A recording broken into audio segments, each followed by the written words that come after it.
AIADMK side நீங்க பார்க்கணும் அப்படின்னா, அதிமுக கூட கூட்டணி வச்சிருக்கக்கூடிய இப்போ நீங்களா இருக்கட்டும், இல்ல தினகரன் மாதிரியான ஆட்களா இருக்கட்டும், பிஜேபியா இருக்கட்டும், இவங்க வலுவா இருக்குன்னு நீங்க சொல்றீங்க. மெஜாரிட்டி ஆஃப் சிறுபான்மையினரோ, இல்ல முஸ்லீம்களோ, இல்ல மற்ற ஓட்டுகளோ, மற்ற சப்போர்ட்டோ வந்து திமுகவுக்கு தான் இருக்குன்னு சொல்லப்படுது. அங்கேயும் ஆதரவு தெரிவிக்கிறாங்க நிறைய கட்சிகளை சேர்ந்தவங்க. அதை எப்படி நீங்க பாக்குறீங்க? அதாவது இதை வந்து எப்படி பார்க்கணும் அப்படின்னு கேட்டீங்கன்னா, ஆட்சியாளர்களாக இருக்கும்போது நீங்கள் வகுப்போர்டுலேருந்து சிறுபான்மை ஆணையங்கள் அது இது எல்லாமே அவங்க கண்ட்ரோலில் இருக்கும்.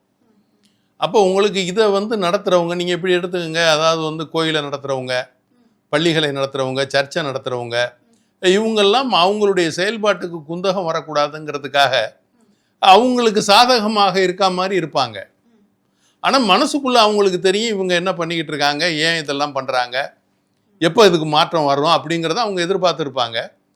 அதை அவங்க இப்போ வெளிக்காட்டினா இப்போ அவங்களுடைய பதவிகளை அவங்க எடுத்துக்கிட்டு இருக்க அந்த பள்ளிகளில் தலைவர்களாக இருப்பாங்க, அந்த ஜமாத்துகளில் ஏதாவது இருக்கும், அது மாதிரி தர்கா வச்சுருப்பாரு, அது மூலமாக ஏதாவது பண்ணிகிட்டு இருப்பாங்க. அப்போ இவங்க காட்டுற ஆளுகள்லாம் இவங்க அப்படி ஆளுகளை தான் இப்போ காட்டுவாங்க. இப்போ அவங்க எல்லாருமே என்ன பண்ணுவாங்கன்னா இந்த டைம் வரும்போது ஆட்சி மாற்றத்தை பண்ணிவிடுவாங்க. ஸோ இப்போ நாங்கள் எல்லா பக்கமும் நான் சுற்றுப்பயணம் பண்ணி இளைஞர்களை, இளம் பெண்களை எல்லாரையுமே பார்க்குறேன், இஸ்லாமிய பெண்களையும் பார்க்குறேன், தாழ்த்தப்பட்ட பிற்படுத்தப்பட்ட மக்களையும் பார்க்குறேன், எல்லாரோடையும் பேசுகிறேன். எல்லாருக்கும் சிரமமாக இருக்குது, எல்லாருக்கும் மாற்றம் வேணுங்கிறாங்க.